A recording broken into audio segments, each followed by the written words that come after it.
Zemmour est souvent accusé de misogynie. Ses adversaires l'ont même assimilé aux talibans. D'où lui vient cette réputation? Que dit-il vraiment sur les femmes?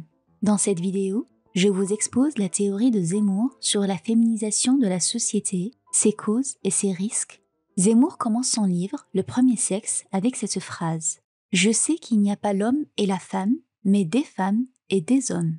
S'il commence par cette phrase, c'est pour nous inviter à ne pas penser aux hommes et aux femmes dans leurs incarnations particulières, mais dans leurs formes abstraites, c'est-à-dire en termes de féminin et de masculin. Car pour penser les grands mouvements de l'histoire et les faits de société, il faut d'abord abstraire. Zemmour commence d'abord par constater une féminisation des hommes. J'explique qu'il y a, je crois, 1 homme sur 5 qui s'épile, et en sachant que les gens de la génération de 60 ans ne s'épilent pas. Donc vous voyez, ça fait beaucoup de gens entre 20 et 40 ans. Et ça vous pose quel type de problème? Je vais vous dire, c'est très intéressant parce que j'ai lu un livre d'historien qui explique que la différence entre le dru et le lisse, c'est ces mots exacts, est absolument essentielle dans l'histoire de l'Occident. C'est-à-dire qu'elle n'a jamais été transgressée. Et le fait qu'elle soit transgressée aujourd'hui, oui, même quand on se mettait des rubans, des bijoux, etc. Ça, c'était une limite qu'on ne transgressait pas. Donc ça, c'est nouveau. Et ça, c'est très nouveau. Et je le prends comme un symptôme. Évidemment, ce n'est pas essentiel. S'il n'y avait que ça ne me dérangerait pas. Mais quand je vois, par exemple, qu'on demande aux hommes en France si la technologie le permettait, s'ils voudraient être enceints, et donc attendre un enfant, que 40% répondent oui, je me dis que le symptôme est intéressant. Puis il note la féminisation des valeurs de la société. On suggère la supériorité de la douceur sur la force, du dialogue sur l'autorité, de la paix sur la guerre, de l'écoute sur l'ordre, de la tolérance sur la violence, de la précaution sur le risque. Attention, il ne porte pas ici un jugement sur les valeurs masculines et féminines. Il constate seulement que notre société, elle, a valorisé les féminines au détriment des masculines. Si Zemmour a une critique à faire, c'est à l'égard du choix de la société et non à l'égard des valeurs féminines. Je ne suis pas là pour dire que l'homme est merveilleux et que la femme c'est mal. Je dis simplement, il y a des comportements, il y a des traditions, il y a des références et tout. Il y a le bien et le mal, c'est pas moi, j'ai pas un jugement moral. Il constate aussi que les principes universels mènent la société à considérer les humains pas seulement comme égaux, mais comme identiques, indifférenciés, interchangeables. C'est-à-dire que les hommes et les femmes, c'est la même chose. Il n'y a aucune différence. Ils peuvent faire tout la même chose, ils doivent faire la même chose. Il n'y a plus de différence. C'est ça que notre société essaye de vendre à toute force. Et si vous dites non, moi je continue à penser que ce n'est pas pareil. Non seulement je continue à penser que ce n'est pas pareil, mais en plus je veux que ça ne soit pas pareil parce que je pense que c'est le produit de la civilisation et je tiens à cette civilisation-là. Vous passez pour un odieux macho, fasciste, etc. Ce n'est pas l'égalité des droits entre les sexes que Zemmour critique, mais leur indifférenciation. Zemmour nous rapporte l'anecdote suivante. Je discute avec un jeune homme d'une vingtaine d'années qui me tient des propos que moi, dans ma jeunesse, je n'entendais que dans la bouche des jeunes filles. C'est-à-dire qu'il m'explique qu'il est amoureux, qu'il a trompé sa précédente amie une fois et que ça a été une catastrophe, qu'il ne peut plus recommencer, qu'il faut qu'il soit mûr pour une aventure. Il me tient des propos d'un romantisme de jeune fille. Et donc je le taquine, je le provoque et je lui explique que moi, dans ma jeunesse, les garçons, ce n'était pas ça. Et c'est pour ça que je lui dis ça. Je continue à penser qu'il y a de la violence dans le rapport sexuel entre hommes et femmes. C'est une violence civilisée, évidemment. C'est une violence qui est contenue. Est-ce que vous n'ouvrez pas les vannes à une violence non civilisée, justement, en redisant, en réaffirmant, en écrivant que l'homme est un prédateur sexuel? C'est quand même monstrueux. Écoutez-moi, pas du tout. Pas du tout. Ce n'est pas monstrueux. Il faut qu'il soit un prédateur sexuel civilisé. Si vous voulez, il y a une attente de virilité, il y a une attente de violence. L'amour, c'est une tendre guerre, comme disait Jacques Brel. Mais c'est aussi une guerre. Donc il faut de la virilité, il faut de la force. Il ne faut pas, évidemment, prédateur, c'est un mot choisi exprès. Le jeune homme de l'anecdote, outré, finira par traiter Zemmour de macho. Zemmour comprend alors que non seulement le jeune homme a intériorisé le comportement des filles, mais il a aussi adopté leur langage. Avec ce petit mot « macho », elles ont réussi à transmuter l'éternel masculin en insulte. Les mots ont un sens. Macho a été... Moi, je compare, vous savez, dans les années 30, le Comintern, l'association des communistes sous la direction de Staline, avait donné comme mot d'ordre de traiter tous les adversaires du communisme de fascistes, quels qu'ils soient. Et Aujourd'hui, nous avons fait exactement pareil avec macho, c'est-à-dire que tout ce qui est masculin, viril, traditionnellement masculin et viril, je veux dire, est traité de macho. Zemmour tente alors de comprendre comment c'est arrivé. Pourquoi la société s'est-elle féminisée? Le capitalisme, sous la couverture du progressisme, aurait utilisé les femmes, les immigrés et le regroupement familial comme armée de réserve, selon l'expression de Karl Marx. Le capitalisme prétendait avoir besoin de bras pour faire le travail dont les Français ne voulaient pas. Mais c'est fou. Ce n'est pas tant le travail qui est en cause que le prix payé pour ce travail. Non seulement les salaires féminins étaient inférieurs aux salaires masculins, mais ils limitaient les revendications des salariés mâles qui trouvaient dans le revenu de leurs femmes une poire pour la soif. Et avec la mondialisation de la fin des années 90, ce ne sont pas les salaires des femmes qui rattrapaient ceux des hommes, mais l'inverse. Ce n'est qu'en comprenant cela qu'on peut comprendre les inégalités entre les sexes dans le monde du travail. Si on continue à voir le travail comme une conquête des femmes, on s'étonne de ne pas voir l'égalité à ce jour. Si on comprend que c'était un piège tendu par le capitalisme, ça devient plus clair. On ne comprend rien non plus si on se refuse à voir que, même à diplôme égal, les femmes choisissent des métiers de service plutôt que des fonctions de pouvoir. On préfère y voir un modèle patriarcal au lieu d'un modèle féminin qui n'a pas d'attrait pour le pouvoir. Il faut saluer le génie tactique du capitalisme qui a exploité pour un prix ridicule des armées de jeunes femmes bien formées, courageuses, organisées et consciencieuses, découvrant avec entrain les nouvelles libertés offertes par le monde du travail. Tant que le capitalisme avait besoin de producteurs et d'épargnants pour financer son développement, il a protégé la famille traditionnelle. Suite au mouvement de délocalisation, les Européens, dans la nouvelle division du travail international, sont chargés de consommer. Or, le meilleur consommateur n'est pas la famille, mais l'individu léger comme une bulle qui s'éclate, qui achète des produits marques dont le prix dépend de leur force imaginaire. Ce consommateur idéal est le gay. Le capitalisme récupère alors les mouvements féministes et LGBT. D'autre part, le capitalisme change. Le capitalisme veut des consommateurs et non plus des producteurs. Les producteurs, c'est bon pour la Chine et l'Inde. Aujourd'hui, on veut des consommateurs et le meilleur consommateur, c'est la femme. Et donc, il faut transformer tout le monde en femme. Donc, après avoir opté pour la société multiculturelle, le capitalisme choisit la féminisation des hommes. C'est la touche ultime d'un projet révolutionnaire. La fabrication d'un homme sans racine ni race, sans frontières ni pays, sans sexe ni identité. Un citoyen du monde, métissé et asexué. Un homme indifférencié, hors sol. Une bulle qui s'éclate. L'homme moderne est métrosexuel. S'épile, utilise des cires. Sa visite au coiffeur relève moins de la nécessité que de la coquetterie. Le marché des cosmétiques masculins, des bijoux et de mode ont connu une expansion extraordinaire ces dernières décennies et le marché de la chirurgie esthétique pour hommes est en développement. Ce progrès de l'individu a en fait le lit de la domination beaucoup plus grande du capitalisme de marché. On est passé d'un pouvoir visible et donc forcément contesté, le patriarcat, à un pouvoir invisible, c'est-à-dire le capitalisme qui fait croire qu'il provoque la liberté. Qui résistait à ces gens, ces cannibales? Qui? 1, au sens géostratégique, les États. 2, à la base, les familles. Qu'est-ce qui a été détruit? Les États et les familles.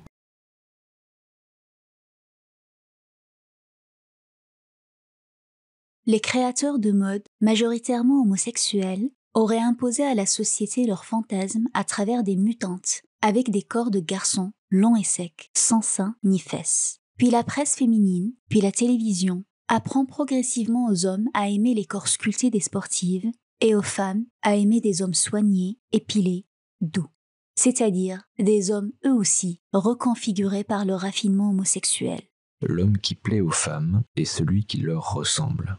La différence physique, sociale ou psychologique est désormais assimilée à l'inégalité. À leur peur archaïque du viol, de la pénétration, les femmes d'aujourd'hui répondent par un malsain désir du même. Une immense tentation lesbienne. Je pense qu'il y a l'action de mouvements minoritaires comme les féministes, les militants gays, je dis bien gay et pas homosexuel, hein, on y reviendra si vous voulez, parce que moi je fais une distinction, qui ont intérêt, qui travaillent à cette indifférenciation, à ce désir du même. D'ailleurs, une alliance objective entre des homosexuels et des femmes célibataires ou divorcées s'est formée dans les grandes villes. Ils ont les mêmes revenus, les mêmes modes de vie et la même idéologie progressiste, tolérante et multiculturaliste. Cet électorat a contribué à chasser de leur ville l'activité industrielle, avec ses ouvriers aux mains calleuses et sales, tandis que les immigrés les servent à bas prix. Tout le travail idéologique des féministes et des militants LGBT a consisté à dénaturaliser la différence des sexes, à montrer le caractère exclusivement culturel et donc artificiel des attributs traditionnellement virils et féminins. C'est la déconstruction sexuelle. Cette abolition des frontières s'inscrit dans la logique de la modernité. Tout vaut tout, plus de sacré et de profane, plus de privé et de public, plus d'indigènes et d'étrangers, plus d'hommes ni de femmes.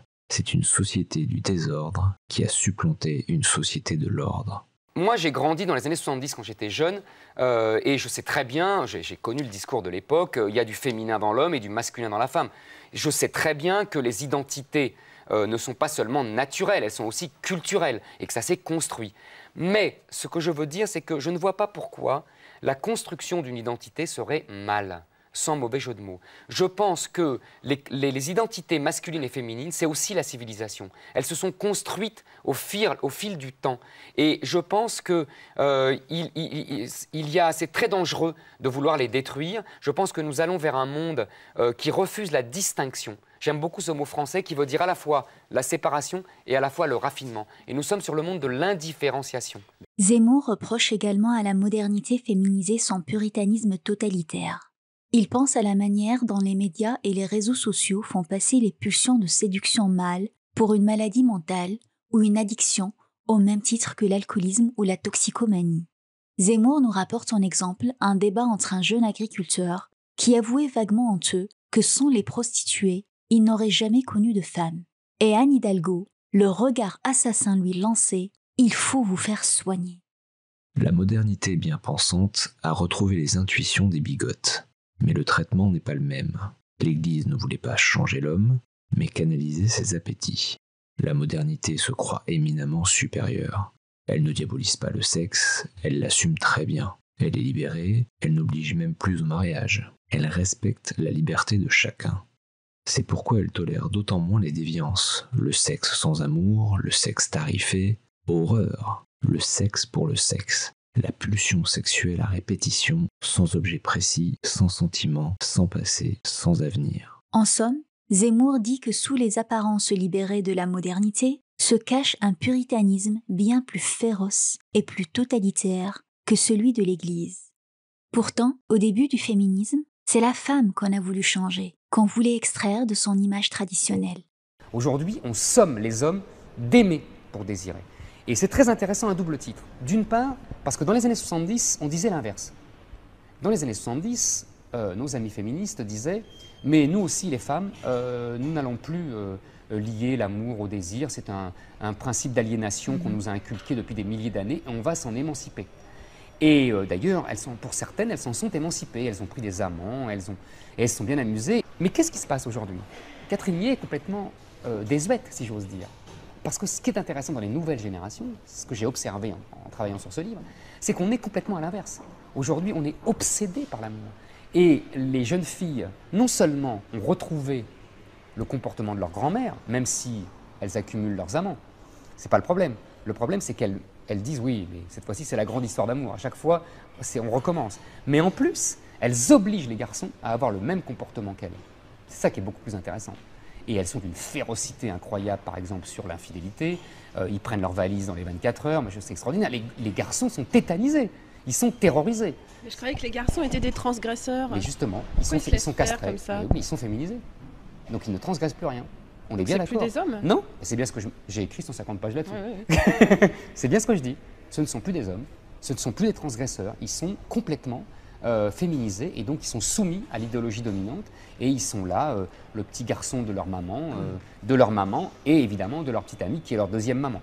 Et d'ailleurs, c'est très amusant parce que, c'est très amusant si j'ose dire, ils sont éternellement le petit garçon de leur maman qui est ravi, qui les a élevés tout seul, qui a dégagé le père dans les années 70-80 pour ça. Et en plus, ils sont la copine de leur petite copine, avec qui ils font les courses, avec qui ils partagent les crèmes de beauté, avec qui à qui ils montrent leur épilation, etc. Ce ne sont plus les hommes de leur petite amie, ce sont les copines de leurs petites amies. Tout se passe aujourd'hui comme si les femmes reconnaissaient sans le dire qu'elles avaient essayé, mais qu'elles n'arrivaient pas à assumer sans état d'âme ce programme de devenir des hommes. Puisque les femmes n'ont pas réussi à se transformer en hommes, elles veulent transformer les hommes en femmes. Les jeunes générations sont les plus révoltées contre les leçons libertaires données par leur mère. La violence qu'ils définissent comme machiste, en fait, c'est pas machisme. C'est la libération sexuelle de l'époque. Voilà, ça c'est important. Je vous attendais là. Bah, évidemment. Parce que les filles se l'accaparent. Mais les filles sont là, non seulement complices, mais heureuses. Voilà.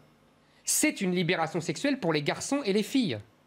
Et à l'époque, le féminisme pousse à cela, pour abattre le patriarcat qui est, surtout dans les pays anglo-saxons et donc protestants, beaucoup moins dans les pays catholiques, français et italiens, mais beaucoup dans les pays anglo-saxons protestants, qui est puritain. Le patriarcat anglo-saxon est puritain. Et donc, le rock, c'est une arme de libération sexuelle pour les garçons, mais aussi pour les filles. À l'époque, vous comprenez, elles s'accrochent à ces garçons parce qu'ils les emmènent dans la liberté. Aujourd'hui, on a des féministes, et les féministes favorisent ce mouvement. D'accord ? Aujourd'hui, on a des féministes qui tiennent un discours progressiste pour en vérité recycler les vieilles lunes puritaines de leur grand-mère. Libre à elles, mais qu'elles ne viennent pas faire la leçon au rock des années 60 et aux filles de l'époque. Vous comprenez ? En fait, c'est tout l'affrontement aujourd'hui, il est dans quoi ? On croit que c'est entre les femmes et les hommes. C'est faux. Il est entre les féministes et les femmes. Zemmour observe la chasse aux sorcières faite aux clients des prostituées. Au-delà de la prostitution, c'est la conception d'un désir masculin distinct de l'amour qui est visé. On remarquera que la prostitution n'est plus condamnée au nom de la morale, mais de la condition féminine. C'est l'homme qui doit se transformer. Il doit le comprendre de lui-même. L'homme ne doit plus draguer, séduire, bousculer, attirer. Il ne doit plus qu'aimer. La séduction est assimilée à une manipulation, à une violence, une contrainte. L'homme et la femme sont des sauvages. L'humain est un sauvage. Et qui est un mauvais sauvage en plus, pas un bon sauvage, et qui a été civilisé. Je pense comme Freud que l'archaïsme n'est jamais très loin. Donc l'archaïsme sauvage et barbare. Toujours retombé dedans. Oui. Voilà, on est d'accord. Et je pense que chacun prend ses méthodes pour essayer de les civiliser. Je pense que juste pendant des siècles, on a civilisé l'homme, et en particulier l'Église a fait un travail tout à fait admirable là-dessus, en imposant la monogamie. Je veux dire par là que, si je fais un rapide historique, l'homme a toujours été un prédateur. Les femmes ont toujours été un gibier. C'est-à-dire que si on remonte très loin, la femme était le gibier sexuel de l'homme. Rousseau a une très jolie formule. Il dit, qu'on prend d'ailleurs à tort pour une phrase misogyne. Je crois que c'est dans le contrat social, mais j'en suis pas sûr. C'est peut-être dans l'Émile. Mais en tout cas, j'ai retenu la phrase. C'est « L'amour a été inventé par les femmes pour permettre à ce sexe de dominer alors qu'il était fait pour obéir. » Et en général, on prend cette phrase donc pour une misogynie, en disant « la femme faite pour obéir, oh là là, que c'est affreux, etc. » En fait, Rousseau a voulu par là expliquer l'évolution humaine qui fait que, par son intelligence et par sa subtilité, la femme a cessé d'être un gibier sexuel en inventant l'amour. Et donc en inventant des rituels pour accéder à la femme. Ce que vous nous dites, c'est qu'entre êtres humains, il n'existe pas que cette relation de violence et de pouvoir, mais aussi une relation d'amour qui fait aussi l'histoire. Exactement. Mais qui serait l'invention de la femme. Exactement. Et non pas l'invention de l'homme. Exactement. Certains en ont parlé bien avant les femmes, mais bien publiquement. Sûr, mais bien sûr, de Platon à Saint-Augustin, etc. Mais je pense, moi, comme dans le sexe et l'effroi de Pascal Quignard, que justement, ce platonicisme christianisé est profondément une marque féminine. Il faut lire donc Le sexe et l'effroi de Pascal Quignard, c'est tout à fait remarquable, il explique très bien ça. Je veux dire par là qu'il y a une sexualité de prédateur masculin qui est à l'origine de l'humanité et qui repose sur la violence, qui repose... C'est le coq dans son poulailler, oui, ça c'est... Exactement, c'est classique, exactement, cet animal, oui, qui repose sur le papillonnage, qui repose sur la distinction entre l'acte sexuel et l'amour, et l'engagement, et qui repose sur l'absence de possessivité. On est d'accord ? Il y a un autre modèle, qui est le modèle que j'appelle féminin, et qui est dû, je pense, au fait que, contrairement aux hommes qui ont des milliers de spermatozoïdes à répandre, entre guillemets, les femmes ont un ovule par mois, et donc ont développé une espèce d'habitude de sélection et de prudence pour ne pas tomber enceinte du premier abruti venu, parce que c'est quand même ça, leur descendance qui est en jeu. Et donc, elles ont établi justement ça, qui repose sur la fidélité, le respect, l'amour et la possessivité. Hein, voilà. Donc, ces deux modèles sont antithétiques. Ces deux modèles, d'après moi, s'affrontent dans toute l'histoire de l'humanité. Vous avez reconnu en deuxième modèle le modèle qu'a imposé l'Église. C'est en cela que Pascal Quignard explique que l'Église et les femmes sont liées. On retrouvera ce lien dans Michelet et il explique très bien comment l'Église et les femmes sont alliées contre la Révolution française. C'est pour ça que vous avez refusé le droit de vote aux femmes, parce que vous les considériez comme trop soumises aux prêtres. Exactement. C'est vrai. Mais c'est vrai, c'est une vérité historique. Bien expliqué c'est par le Sénat. Jean Bobéro explique ça très bien. Très bien. C'est le Sénat républicain radical qui a résisté jusqu'en 1945. On est d'accord là-dessus, Chantal. Donc, je reviens à mon histoire. Je pense que, si vous voulez, ces deux modèles antithétiques s'affrontent depuis toujours, qu'ils sont magnifiquement résumés dans la tradition française par la galanterie d'une part et le libertinage d'autre part. C'est dans votre livre. Voilà. Et que la galanterie au XVIIe siècle, avec, vous vous souvenez, la carte du tendre, les précieuses, etc., est le sommet de ce qu'on a connu avant aujourd'hui, et que la réponse masculine sera d'une violence inouïe, puisqu'elle sera le libertinage à l'époque de la Régence et du XVIIIe siècle. Et cette dialectique permanente explique, d'après moi, beaucoup mieux que nos théories modernes sur la soumission de la femme, etc., l'histoire entre les hommes et les femmes. Donc l'identité masculine devrait en fait être en crise depuis que l'Église a imposé la monogamie. Mais l'identité masculine... Ce qui date de bien avant la Première Guerre mondiale, si je puis me permettre. Mais ma chère, vous pouvez tout vous permettre, parce que je pense qu'effectivement, la première crise de l'identité masculine est le christianisme. Et pourquoi ? Parce qu'elle a imposé ce modèle dont je vous parle, et parce qu'en plus, elle a imposé la monogamie. Vous savez que le christianisme est la seule religion à avoir imposé la monogamie. Et pourquoi elle impose la monogamie ? Parce que c'est concomitant de, si vous voulez, 3000 ans avant Jésus-Christ, on invente l'agriculture. Et l'agriculture permet le développement de richesses inouïes, et donc d'inégalités. Et qu'est-ce qui se passe ? Puisque les hommes sont des prédateurs, les femmes des gibiers, les riches ont des centaines de femmes. C'est la parabole du roi Salomon. Et les pauvres n'ont rien. Donc, l'Église, dans un objectif de justice sociale et de pacification, invente la monogamie pour limiter cette inégalité. Mais immédiatement, très vite en tout cas, elle fait des concessions. Elle fait des concessions, justement au modèle viril qui quand même renacle, et donc se créent les bordels, les maîtresses, etc., etc. Nous vivons une époque de mixité totalitaire, castratrice. Dès l'école maternelle, les enfants sont incités à désigner leurs amoureux. C'est badin, anodin, c'est le début du dressage.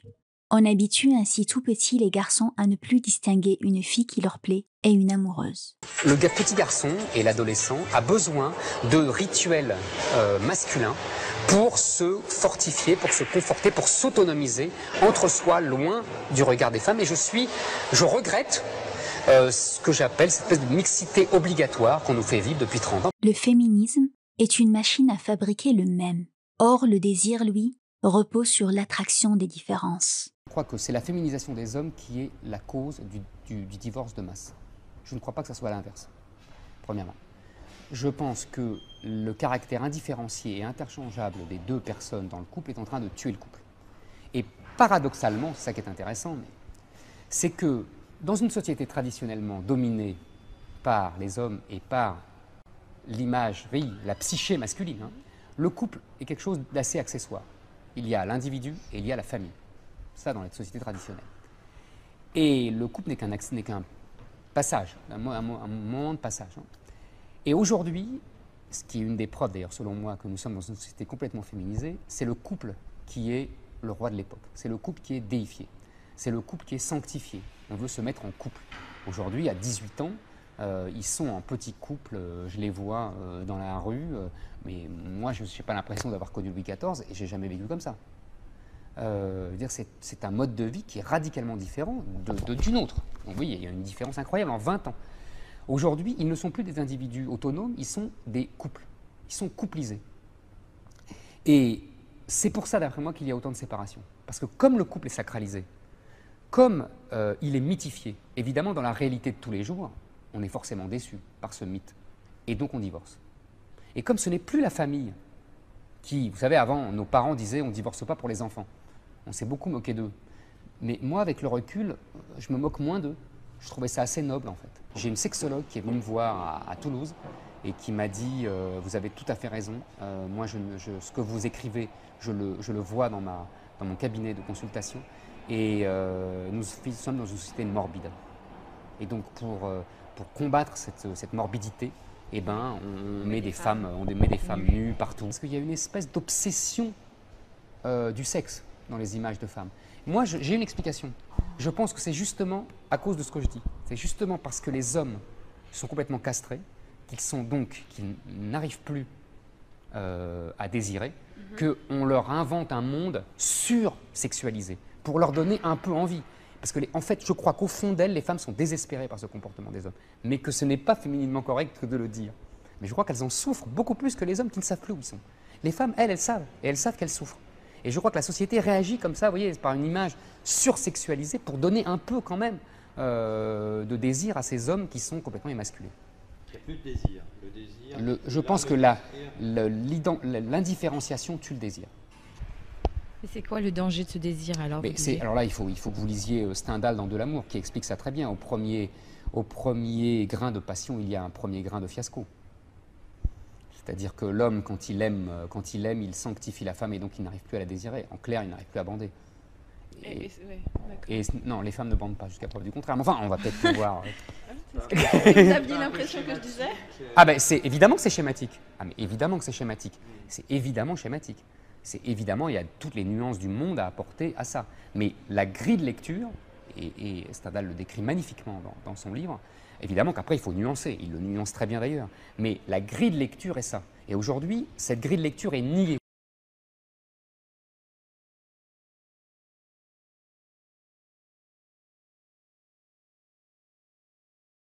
Je ne crois pas, contrairement à ce que dit Chantal, et d'ailleurs contrairement à ce que dit tout le monde, que ce soit l'émancipation féminine au XXe siècle qui ait entraîné une crise de l'identité masculine. Moi, je crois au contraire que c'est la crise de l'identité masculine au XXe siècle qui a entraîné l'émancipation féminine. En tout cas, la dite émancipation féminine, car je ne crois pas non plus à l'émancipation féminine du XXe siècle. Je vais essayer d'expliquer pourquoi, d'après moi, c'est un leurre. C'est là que réside toute l'originalité de la thèse de Zemmour. Avant même que les féministes et les LGBT aient la tentation du même, avant même que le capitalisme récupère les mouvements féministes et LGBT, c'est le mâle lui-même qui aurait lancé la machine infernale de l'indifférenciation sexuelle. Auparavant, l'identité homme-femme était assez évidente et qu'elle n'est devenue problématique que depuis quelques dizaines d'années. Et je pense que cette problématique-là vient de la crise d'identité masculine. Je pense que l'homme est défini depuis des millénaires par sa capacité à protéger la femme et l'enfant, donc par la guerre. C'est-à-dire qu'il ne tient sa légitimité de son pouvoir, entre guillemets, qu'il ne faut pas exagérer, mais on y reviendra, il ne tient cette légitimité que de sa capacité à faire la guerre et de protéger sa famille, de protéger la femme et l'enfant. Sans cela, il n'a aucune légitimité. Et ça tient pendant des siècles. Et je crois que la guerre de 1914 va complètement détruire ce schéma ancestral. C'est-à-dire que, jusqu'à la guerre de 1914, la guerre est quelque chose de dangereux, il risque sa vie, mais il a la gloire, il a l'honneur, il revient glorieux. Même si, dans les faits, la guerre est beaucoup moins glorieuse qu'on ne le dit à l'époque. À partir de la guerre de 1914, d'abord, tous les hommes, pour la première fois dans l'histoire, tous les hommes sont réquisitionnés, donc les femmes sont seules et donc libres. Et deuxièmement, tous les hommes sont transformés en larves humaines. Parce que la guerre de 1914, c'est une guerre de rats. Ils sont dans des tranchées, ils sont comme des rats. Ils ne sont plus les héros qu'ils furent jadis en faisant la guerre. Et d'ailleurs, ils le ressentent comme ça. Et quand ils reviennent de la guerre 14, ils découvrent deux choses. D'une part, que les femmes se sont bien amusées à l'arrière pendant qu'eux souffraient, et ils leur en tiennent rigueur. On verra qu'en 40, ça sera 100 fois pire. Et deuxièmement, ils sont humiliés par le rôle qu'on leur a fait tenir. Et évidemment, il y a des différences entre les Français et les Allemands, mais globalement, si vous voulez, surtout en France, le slogan de 18, ça sera plus jamais ça. C'est-à-dire plus jamais la guerre. Mais à partir du moment où ils ne se rendent pas compte qu'à partir du moment où ils disent plus jamais la guerre, ça veut dire plus jamais l'homme. C'est-à-dire plus jamais, ils enlèvent la légitimité de leur pouvoir. Et tout de suite, la chose va se faire remarquer, le mouvement brownien va s'engager. Et on voit bien que commencent les années 20 avec les garçons, les cheveux courts, alors que les cheveux ont toujours été le symbole même de la féminité, c'est pour ça qu'on les cache, et donc de la sensualité, etc., etc. Et donc, tout de suite, ça s'engage. Et commence une course de vitesse entre les hommes qui ne veulent plus payer pour l'identité masculine, mais qu'ils veulent la sauvegarder, et les femmes qui, complètement, d'après moi, affolées par cette liberté nouvelle, ont un comportement que Freud qualifierait d'hystérique, car elles ne savent pas quoi faire du pouvoir qui leur échoit, sans qu'elles comprennent exactement à quoi ça correspond.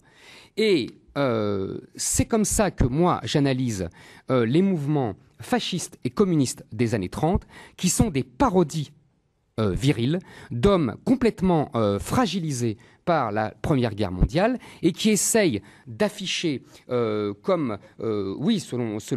une logique parodique, une virilité exacerbée pour en imposer de nouveau aux femmes. Et arrive la guerre 40, je vous recommande à ce propos le magnifique travail de Patrick Buisson sur la Seconde Guerre mondiale et les années érotiques. Et il explique bien que dès 40, les femmes échappent, en tout particulier les femmes françaises, échappent aux hommes français, tout simplement parce que les hommes français sont vaincus. Ils sont vaincus, ils sont prisonniers, ils sont donc humiliés. Il y a immédiatement, dès juin 40, explique-t-il, une contrepétrie qui court les rues de Paris et qui est la suivante: la femme française conservera toujours son cœur aux vaincus. Je vous laisse transformer cela. Et Patrick Buisson explique très très bien comment en fait le soldat allemand sera le vecteur de l'émancipation de la femme française. Car la femme française, en masse, ira aux vainqueurs, aux soldats allemands, et comment elle s'émancipera comme ça du français, et comment, en 1945, elle recommencera avec le soldat américain. Et c'est comme ça qu'on peut expliquer les fameuses opérations de tonte des femmes, qui est une tentative par les résistants de reprendre en main symboliquement des femmes, le corps des femmes qui leur a échappé pendant 5 ans. Et c'est toujours cette crise de l'identité masculine qui est le vrai fil rouge du XXe siècle. Parce que en 1945, il y a un ordre moral qui s'instaure sur la culpabilité de la femme française entre 40 et 45. Et en 1968, la libération, entre guillemets, qu'on appellera la libération, c'est la revanche de cette période-là sur l'ordre moral issu de la résistance et de 1945. Les enfants de ces hommes et de ces femmes seront les 68 arts aux cheveux longs et aux manières de filles, comme s'ils voulaient dire à leur père que la comédie avait assez duré. que le mal incarnait la guerre, la mort, et qu'il voulait jouer désormais dans le camp du bien, de la paix, de la vie. Les jeunes gens nés en 1945 achèveront le travail. Dès leur naissance, le ministère de l'Instruction publique est devenu le ministère de l'Éducation nationale. Au projet paternel d'instruire s'est substitué le projet maternel d'éduquer. Or, instruere vient de armer pour la bataille, équiper, outiller, tandis qu'educare a comme sens premier nourrir. L'instruction qui fait appel à l'intelligence, aux capacités rationnelles, est supplantée par l'éducation avec sa dimension affective tournée vers l'épanouissement de l'enfant. D'instinct, les baby-boomers ont compris la faiblesse réelle de leur père. Ils n'étaient déjà plus que l'ombre de leurs ancêtres. Une fausse révolution pour rire suffira à les abattre. Ces baby-boomers ne prennent pas le pouvoir politique. Ils le mineront. Ils vont le laisser rouiller. Ils refusent les responsabilités qui vont avec le pouvoir. Ils désirent imposer leur morale. Ce sont des prêtres. Ces baby-boomers seront la génération de tous les renoncements, de tous les abandons, toutes les irresponsabilités. L'ethnologue Margaret Mead a montré que la paternité n'est certes qu'une invention sociale, mais que cet acquis venu du fond des âges est répandu partout à travers la planète, dans toutes les civilisations, même les plus primaires, est le propre de l'homme. En effet, chez les primates, le mâle assure la protection de la femelle et des petits, mais pas leur alimentation. Les êtres humains ont laborieusement appris à être humains. Les hommes apprennent la nécessité de subvenir aux besoins des autres. Mais comme ce comportement est acquis et non biologique, il peut se perdre facilement si les conditions sociales ne sont plus contraignantes. Il n'est pas rare, en des périodes où sont détruites les bases sur lesquelles se fondait la continuité sociale, que l'unité élémentaire redevienne la mère et l'enfant. Les années 70 font partie de ces périodes-là. Vous ne voyez pas qu'à partir du moment où on a parlé d'autorité parentale, on n'a plus eu de père. Et donc, on a eu l'autorité de la mère qui l'a transmis aux enfants, puisque c'est la régence. Il faut distinguer entre pouvoir et autorité. La symbolique de l'autorité a été abattue. Le pouvoir a toujours appartenu aux femmes à l'intérieur. En revanche, l'autorité symbolique appartenait aux hommes. Et c'est cette autorité, c'est pas le pouvoir qui a été aboli, c'est l'autorité. Et à partir du moment où il n'y a plus d'autorité, il n'y a plus de rôle, cher Chantal. En se révoltant contre le patriarcat, les féministes ont cru s'émanciper du joug masculin. Elles n'ont pas vu que les hommes, eux, remettaient tout simplement en cause leur fragile humanité. Le rôle de père était ingrat. Il devait séparer la mère de son fils, le sortir de la fusion originelle. Il devait subir la fureur du fils et de la mère. Longtemps, ils l'ont fait, tenant le rôle stoïquement. Les femmes les ont libérés de ce rôle de méchant. La plupart ont déserté. Ce rôle de père leur pesait depuis des millénaires sans qu'ils osent le dire. Jadis, ils ne s'occupaient pas beaucoup de leurs petits, mais ils les nourrissaient. Et puis ils étaient un symbole, celui de la virilité, de la loi, du monde. C'était fatigant. Les nouveaux hommes en ont eu assez d'incarner la loi, la répression. D'abord, ils ont voulu incarner l'amour, la vie, être des mères et non plus des pères, des papapoules qui langent, maternent, donnent le biberon. Et puis, ils s'en sont lassés aussi. Dans un premier temps, les femmes étaient contentes d'avoir près d'elles de secondes mères. Dans un second temps, elles déchantent. Trop tard, la machine est lancée. Les hommes sont heureux comme soulagés d'un poids. C'est le divorce qui n'a jamais été aussi massif. D'après vous, vous êtes jamais demandé la concomitance entre la féminisation de l'homme et la massification du divorce? Vous y voyez un lien direct? Mais bien sûr, les femmes s'en vont. C'est les femmes qui demandent le divorce. Je voudrais revenir à ça, parce qu'à partir du moment où ils n'ont plus le pouvoir, ils abandonnent les contraintes qui allaient avec ce pouvoir. Exact. Je veux dire par là, vous avez bien compris, non seulement la monogamie, mais ça, en fait, ils l'abandonnent. C'est-à-dire que... Et ils abandonnent la paternité. Ouais, si vous voulez, tout ça, c'était, vous avez bien compris, des compensations. Mais bien sûr. À partir du moment où il n'y a plus ce pouvoir, ils abandonnent les compensations. Et donc... Mais tout ça, c'est du caprice. Il faudrait peut-être... C'est pas du caprice. C'est minable, mais c'est pas capricieux. Ah, j'ai pas dit que c'était minable. Si, moi je dis, mais ça me gêne pas. D'accord. Mais ça me gêne pas, parce que je pense que... Mais expliquez-nous comment ça se passe dans la tête, puisque justement, vous en êtes un spécimen. Exactement, exactement. Et un spécimen gratiné. Ah, j'ai pas dit ça. ce qui se passe aujourd'hui est assez intéressant, parce que est assez dramatique aussi.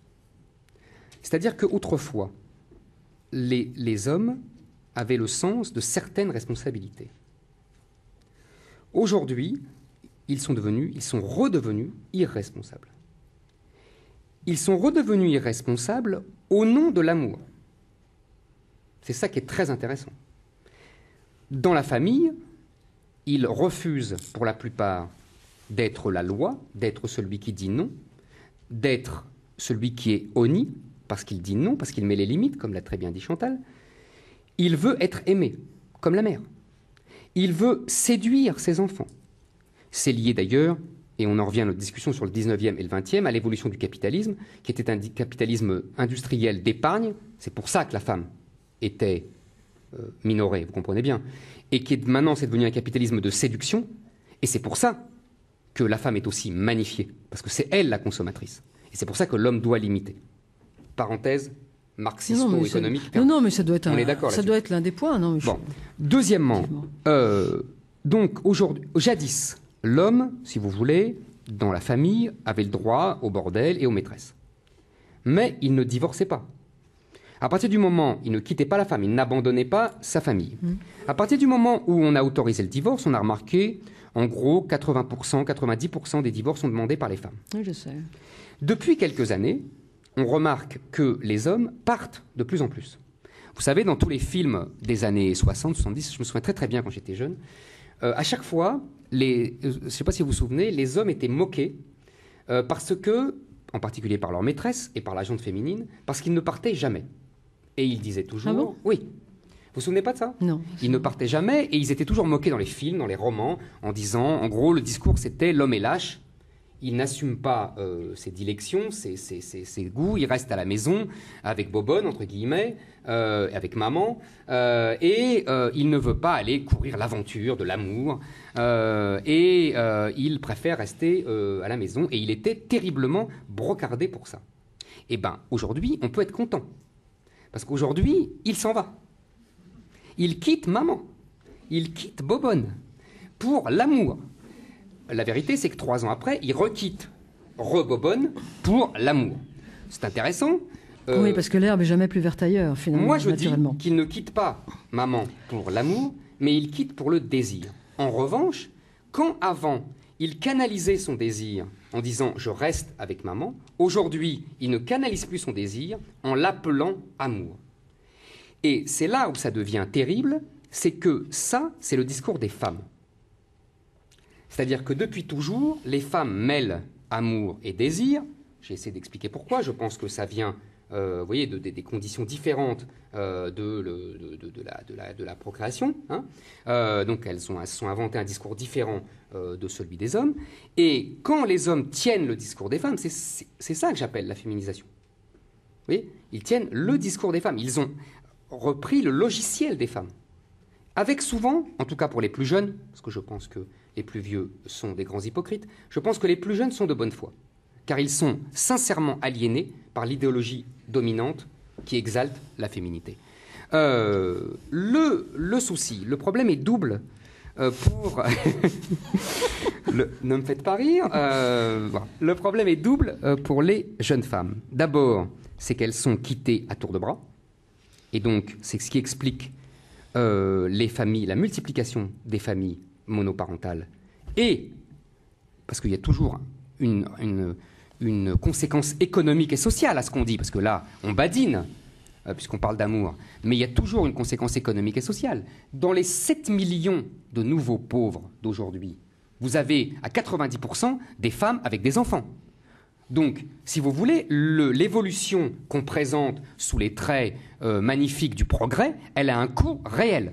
C'est pour les femmes pauvres de la classe sociale défavorisée. C'est magnifique pour les femmes de la bourgeoisie, mais pour les femmes pauvres, elles ont perdu leur protecteur naturel, qu'elles ont remplacé vaille que vaille par l'État. Et puis il y a ces enfants qui n'obéissent pas, qui ne se concentrent pas, des enfants qui se déscolarisent, se désocialisent, des enfants violents, des enfants tyrans. 170 000 boîtes de pilules de l'obéissance ont été remboursées en 2004 en France, 3 fois plus qu'en 2000.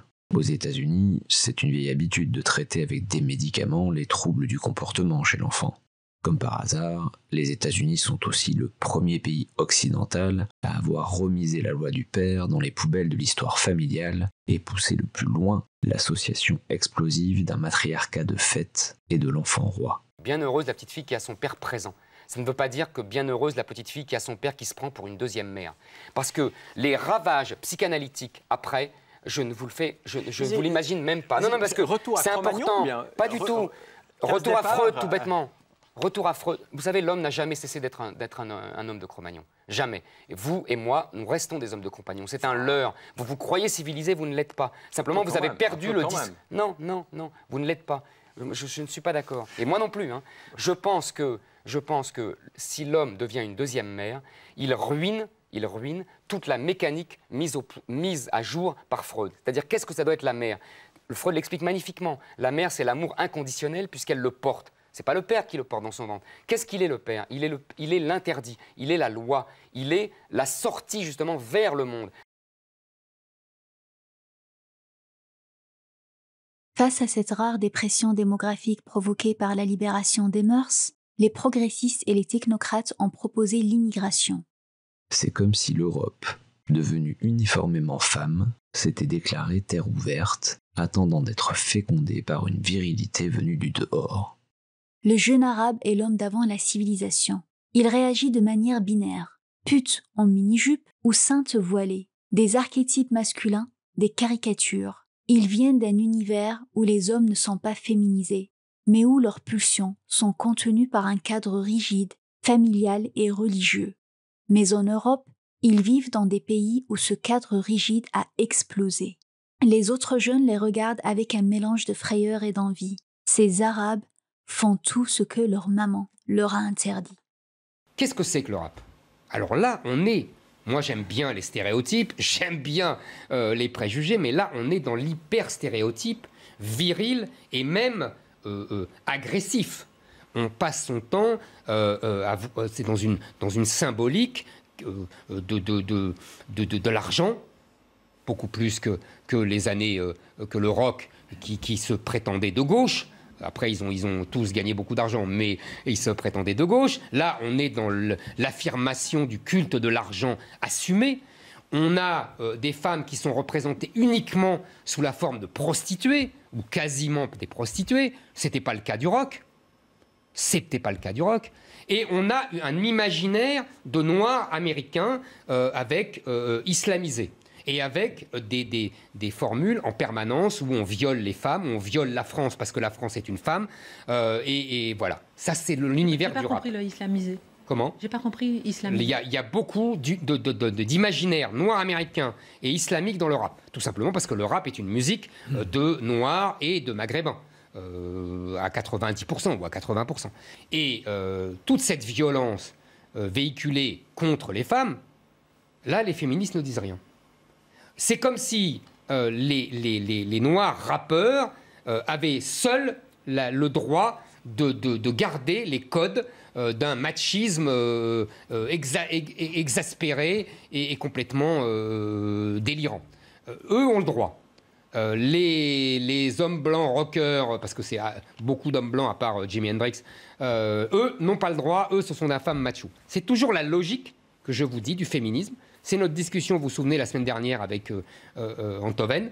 Le féminisme aujourd'hui, c'est allié au pire ennemi des femmes, c'est-à-dire tout cet imaginaire qui est hyper violent, qui enferme les femmes en permanence et même qui est brutal à leur égard et même dans la réalité. On voit ce qui se passe aujourd'hui et qui menace la liberté des femmes et même leur intégrité physique. Donc vous voyez, il y a cette contradiction. On fait des grandes théories de genre sur le rock et on ne voit pas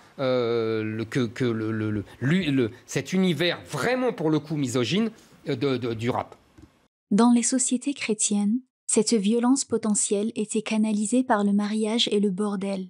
Dans les sociétés musulmanes traditionnelles, par la religion et la polygamie. La loi du père, sacrée, enseignée à coups de trick, et l'amour de la mère, inconditionnel. C'est ce monde qu'ils ne retrouvent pas dans nos contrées. Dans nos contrées autrefois, pour conjurer leur peur des femmes, les hommes jouaient au surhomme. Désormais, ils miment les femmes. C'est cette société que les Arabes vomissent. Leur père a été humilié et diminué par le chômage ou par le travail à bas coût que le capitalisme réserve à l'immigration de masse, mais surtout par les assistantes sociales qui arrêtaient sa main quand il voulait leur mettre une rouste. La loi de leur père fut bafouée, interdite. Leur mère, qui craignait à admirer leur mari au pays, a vécu cette castration de la puissance virile non comme une libération, mais comme une suprême humiliation.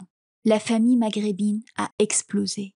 Les bandes de jeunes garçons sont un substitut à la famille d'autrefois. Les sentiments affectifs d'appartenance est reporté sur son immeuble, son quartier, sa bande. Ces enfants déstabilisés, titubant entre deux cultures, errent dans ce qu'Emmanuel Todd appelle un no man's land anthropologique. Dans cette féminisation globale, les jeunes garçons, qui restent un fond de pulsion, si j'ose dire, de testostérone, essayent de se bricoler. Soit ils se soumettent complètement à cet ordre féminin, c'est la grande masse, soit ils essayent de se bricoler une virilité comme ils peuvent. Et le plus souvent, elle est ou ridicule ou barbare, parce que ce n'est pas ritualisé. Je crois que la virilité, et c'est là où d'ailleurs les féministes ont raison, la virilité est très dangereuse. Les hommes sont non seulement transgresseurs, mais ils peuvent être barbares, ils sont violents. Fondamentalement, ils sont violents, ils sont destructeurs. Et c'est pour ça que les femmes civilisent tout le temps, et c'est pour ça que les femmes canalisent tout le temps. Parce que sinon, l'homme détruit. C'est ça une des parties, il ne faut pas le nier. Simplement, moi je pense que le produit de la civilisation, ce n'est pas de nier la virilité pour éviter ça, c'est de la canaliser. Aujourd'hui, qu'est-ce qui se passe? On voit des hommes, des jeunes hommes, qui se bricolent une virilité assez minable. Il y a plusieurs possibilités d'ailleurs. Hein. Il y a l'évolution des films porno, ça me frappe ça. L'évolution des films porno, moi quand j'étais jeune, les films porno, c'était des films échangistes en fait. C'était des couples qui s'échangeaient. Ça n'avait rien de méchant, quoi. En fait, c'était ce que j'appelle du libertinage de classe moyenne, quoi. C'était incarné par Brigitte Lahaie. Franchement, il y avait 2 couples, 3 couples, et on s'échangeait les femmes, les hommes. Ça n'a rien à voir avec aujourd'hui. Aujourd'hui, il n'y a plus d'histoire, il n'y a plus de scénario. Ils sont à 10 sur une fille qui tabasse plus ou moins. Ben, je l'ai vu du coup, parce que c'est un jeune homme qui m'a alerté là-dessus. Et qui m'a dit ce qui est intéressant, un jeune homme très bien sur tout rapport, hein, très, très gentil, etc. Et qui m'a dit, on jubile quand on voit ces films-là parce qu'on se venge. Oui, on n'avait pas ce rapport, nous, aux films porno. Nous, ce n'était pas une vengeance sur les femmes, vous voyez, c'était une espèce de fantasme incroyable, vous voyez, ça n'avait rien à voir. Bon, ça, c'est une façon.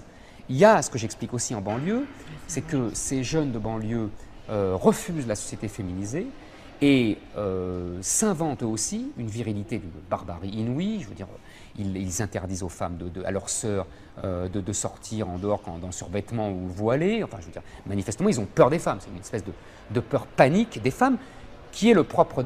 Ils ont un comportement traditionnel, ça a toujours été comme ça. Non. Leur père n'obligeait pas leurs femmes à sortir en survêtement. Ah oui, non, je parle pas de ça. Vous comprenez ce que je veux dire? C'est au-delà du traditionnel. Au-delà, je vous assure. Ils n'ont pas, je veux dire, leur père ne brûlait pas la petite Sohane parce qu'elle ne voulait pas coucher avec lui. Vous voyez ce que je veux dire? Vous avez raison, il y a un comportement... Mais c'est ce qui se passe dans certains pays du monde. Ah non, pas du tout, pas du tout. Comment vous dire? Il y a une tradition dans les pays musulmans de contrôle très strict des femmes, parce que moi je pense qu'ils en ont... Le contrôle strict des femmes, c'est parce qu'ils en ont peur. Ils ont peur de ne pas être à la hauteur. On en revient toujours là, on en revient à Stendhal, hein. On en revient toujours là. Bon. Et donc, ils les enferment comme ça, ils sont sûrs qu'ils seront à la hauteur, ils auront une supériorité. C'est toujours le problème de l'homme. Il faut montrer une supériorité. Vous savez comment, c'est dans Pascal Quignard que je l'ai appris, comment s'appelait le phallus chez les Romains? Fascinus. Il faut fasciner. Les femmes veulent être fascinées et les hommes veulent fasciner. Et s'ils ne peuvent plus fasciner, terminé. Et justement, est-ce qu'on n'est pas tous tributaires de cette espèce d'imagerie archaïque, mythologique, qui nous fait tous souffrir et finalement, c'est plus cette image qu'on a construite du phallus fascinus plutôt que de la femme qu'il faut absolument... Mais d'après vous, pourquoi on l'a construit? On ne se pose jamais cette question. Mais on l'a construit pas par hasard. On l'a construit pour le bien des deux. On l'a construit parce que sinon, les hommes ne bandaient pas et que les femmes n'avaient pas ce qu'elles voulaient. C'est pour ça qu'on l'a construit. Vous vous êtes jamais posé la question? Je pense qu'en banlieue, c'est une espèce de délire complètement, de dérive. Non, je ne pense pas non plus. Je pense qu'eux aussi, ils ont déliré. Eux aussi, ils réagissent à cette société féminisée. Et c'est pour ça que je ne suis pas d'accord. Ils délirent bien au-delà de leur comportement traditionnel de leur père et de leur grand-père. Vous voyez, on est bien au-delà. On est dans la folie barbare. Et on est dans le bricolage de virilité complètement débile. C'est ça que je veux dire. Je vous assure, vraiment, je pense que là, il y a des réactions, des interréactions féroces. Et moi, c'est pour ça que je pense que la féminisation va provoquer des violences. Vous voyez, par réaction, parce que je pense qu'une virilité humiliée est une virilité qui se barbarise. Alors qu'une virilité civilisée, encadrée, est utile à tout le monde, si j'ose dire. C'est pas du tout un livre à la gloire des hommes, je suis sincère quand je dis ça. Je pense que simplement, en voulant ignorer des réalités, on va vers des choses bien pires. C'est le fameux qui fait l'ange fait la bête, c'est pas à vous que je vais apprendre ça. En 1974, lors de la crise pétrolière, on aurait pu renvoyer tous ces chômeurs dans leur pays. Mais notre société féminine a choisi la solution humaniste, l'accueil, l'intégration. Renoncer à assimiler les immigrés et leurs enfants, c'était renoncer à leur imposer virilement notre culture. Les enfants de ces immigrés préféreront venger leur père, ils seront eux des hommes dans cette société de gonzesses. Ils vont niquer la France, cette salope, cette putain, ils vont brûler et détruire les symboles de sa douce protection maternante, les écoles, les transports en commun, les pompiers, ils vont caillasser les seuls hommes qu'elle leur envoie pour la défendre, les policiers. Ces flics qu'ils haïssent, les seuls qui osent encore les affronter dans un combat entre hommes. Un combat où est en jeu la domination virile. Un combat qui ne peut être qu'à mort.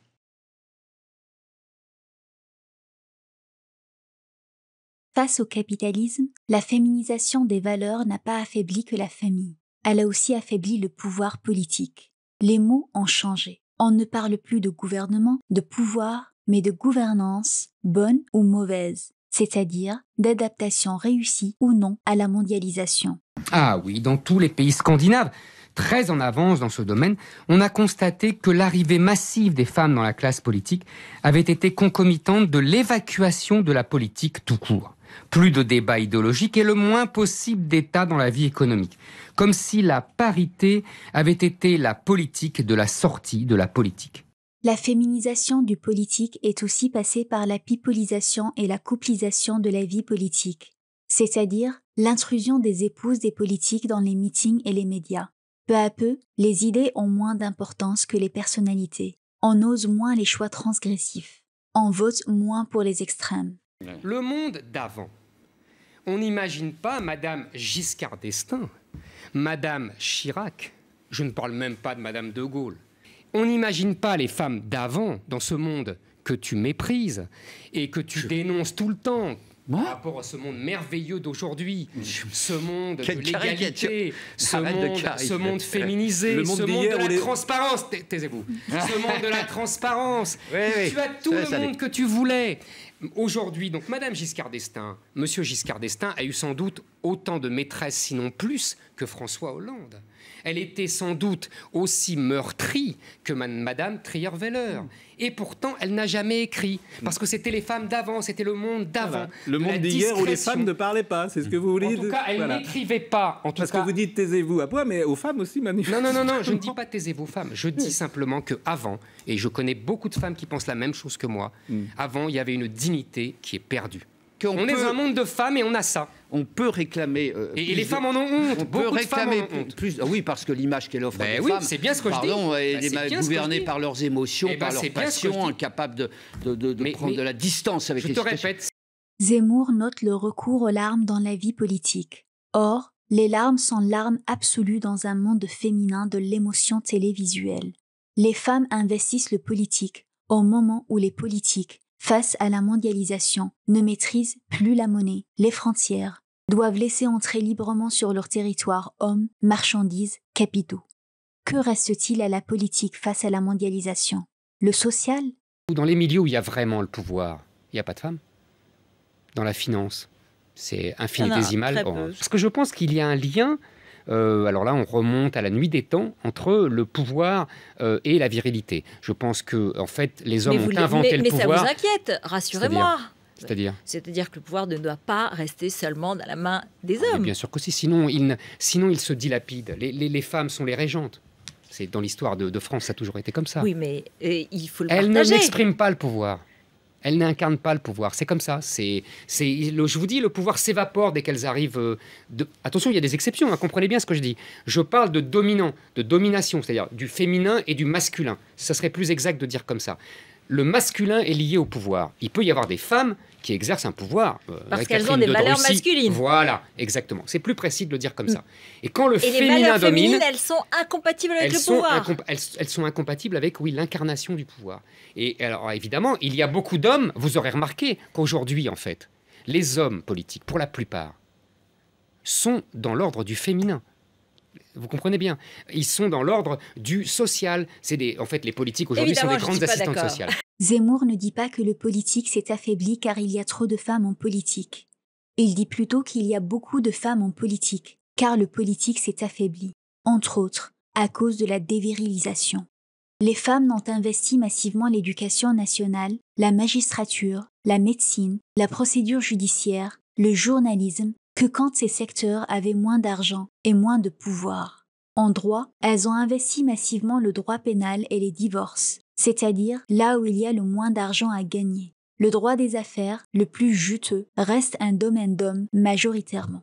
De même, la féminisation des entreprises remplace un management autoritaire et solaire par un management où sont privilégiées la consultation, la concertation permanente, l'écoute et le dialogue, la recherche effrénée du consensus, la quête obsessionnelle de la sécurité. Même le vocabulaire technocratico-militaire est remplacé par un vocabulaire euphémisé et adouci, féminin. Le paternalisme est remplacé par le maternalisme. Certains se plaignent à mi-voix que les entreprises soient encombrées par des managers, hommes ou femmes, qui n'osent ordonner, diriger, imposer, refuser, sanctionner, même lorsque cela se révèle nécessaire. Mais si l'on regarde les hautes sphères de l'industrie et les hauts dirigeants des grosses firmes, ceux qui détiennent le vrai pouvoir, il y a très peu de femmes. Le pouvoir, c'est la capacité au moment ultime de tuer l'adversaire. C'est l'instinct de mort. Et c'est sans doute pour ça que les chiffres, dans la politique ou en entreprise, montrent que les femmes sont peu attirées par le pouvoir. Et de moins en moins d'hommes, parmi les nouvelles générations, veulent assumer ce fardeau. Volonté de l'homme blanc de sortir de l'histoire, en spectateur effrayé de sa propre histoire, grandiose et sanglante. La féminisation des hommes et de la société est vécue comme une alternative bienheureuse. Le rêve féministe s'est substitué au rêve communiste. On sait comment ces rêves finissent. Je pense que dans tout progrès, il y a une régression. Donc voilà, donc je pense qu'on y est. Il y avait un mal, je n'en disconviens pas, mais je pense que toute situation humaine est imparfaite. Voilà, donc là, je pense que le remède a été pire que le mal. C'est tout ce que je veux dire. C'est la grande ironie de l'histoire d'une féminisation qui n'est qu'une dévirilisation. Les femmes croient prendre ce qu'elles arrachent aux hommes. En vérité, les hommes abandonnent les apparences d'un pouvoir défunt. Quand elles investissent, si fières de leur victoire, les femmes trouvent du vide. Les femmes conduisent quand la vitesse est limitée. Elles fument quand le tabac tue. Elles obtiennent la parité quand la politique ne sert plus à grand-chose. Elles votent à gauche quand la révolution est finie. Elles deviennent un argument de marketing littéraire quand la littérature se meurt. Elles découvrent le foot quand la magie de mon enfance est devenue un tiroir-caisse. Il y a une malédiction féminine qui est l'envers d'une bénédiction. Le féminin ne détruit pas, il protège.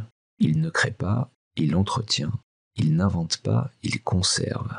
Il ne force pas, il préserve. Il ne transgresse pas, il civilise. En se féminisant, le masculin se stérilise. Il s'interdit toute audace, toute innovation, toute transgression. Il se contente de conserver. On explique en général la stagnation intellectuelle et économique de l'Europe par le vieillissement de sa population. On n'ose jamais songer à sa dévirilisation. Dans le reste du monde, on n'en est pas là. Les Américains, les Chinois, les Indiens, les Arabes, les Russes assument la force, la violence, la guerre, la mort, la virilité. Ainsi, de part et d'autre des océans s'affrontent deux férocités, totalitarisme féminin contre tyrannie masculine. Nous avons le choix, je pense, entre un patriarcat civilisé et un patriarcat barbare. C'est-à-dire qu'aujourd'hui, nous avons une espèce de régence, comme je l'ai dit tout à l'heure, et que la reprise en main sera soit féroce, soit civilisée. C'est pour ça que je prie pour qu'il soit féroce. Il ne soit pas féroce. Merci beaucoup. Lapsus intéressant. Je vais m'analyser après. Le modèle viril musulman et le modèle viril américain néo-conservateur répondent à la demande d'ordre qui transpire par tous les pores de la société française, minée par 40 ans de désordre féminin. À l'anomie succède la tyrannie. C'est ce qui nous guette. Ce sont des modèles durs, âpres, violents. Ils sont étrangers à la tradition française, qui a l'originalité de concilier une domination patriarcale dans un monde ouvert aux femmes. Le féminisme aujourd'hui, par haine de l'homme blanc hétérosexuel, est l'allié des pires ennemis des femmes, c'est-à-dire ceux qui veulent vraiment les ramener à l'âge de pierre, ceux qui veulent les enfermer sous une burqa, sous un voile, qui veulent les enfermer à la maison, qui refusent la sociabilité et le génie français de la galanterie, ces rapports très particuliers que la civilisation française a inventés. Vous savez, sous François Ier, les autres cours et les autres rois étaient choqués par ce roi de France qui autorisait les femmes à assister, à être à la cour avec les hommes. Ça ne se faisait pas dans toutes les autres cours d'Europe. La cour de France a été la première. Je ne vous parle pas des gens qui venaient de Chine ou d'Inde ou de pays musulmans qui étaient scandalisés par les tenues des femmes à la cour de Louis XIV ou par leur liberté de ton, qu'on voit bien dans Molière. On voit bien dans Molière cette incroyable liberté de ton qu'ont les femmes à l'époque, qui est inouïe par rapport aux autres civilisations à l'époque. Donc il faut bien voir que la France a inventé une sociabilité, des rapports humains, des rapports entre les hommes et les femmes qui tiennent à la fois à la séduction et en même temps à la liberté de parole, de propos, etc. Ça ne veut pas dire que tout était égalitaire, ça ne veut pas dire, je ne dis pas ça évidemment, mais il y avait un génie français qui a inventé quelque chose et que combattent, j'en reviens à la question de monsieur, à la fois le puritanisme américain et à la fois le puritanisme islamique. On est pris en étau, c'est-à-dire même nos relations entre les hommes et les femmes sont prises en étau par ces deux totalitarismes et ces deux puritanismes. Cet équilibre subtil entre virilité dominante et féminité influente a été brisé par l'abdication des hommes blancs du XXe siècle qui ont mis à terre leur sceptre patriarcal. La nature ayant horreur du vide, le féminisme a été tenté de combler cette carence du pouvoir. En vain, cette restauration d'un ordre viril à la française n'aura probablement pas lieu. Ce ne sont pas les femmes qui résisteront. Leurs souffrances de régentes d'une société sans roi sont trop grandes. De plus en plus de femmes, parmi les plus diplômées, se retirent du marché du travail au premier enfant. Les yeux des femmes se sont dessillés. Elles ont compris le piège que le capitalisme leur a tendu. Non, la plus grande résistance viendra des hommes, trop contents de s'être enfin débarrassés du fardeau qui court entre leurs jambes.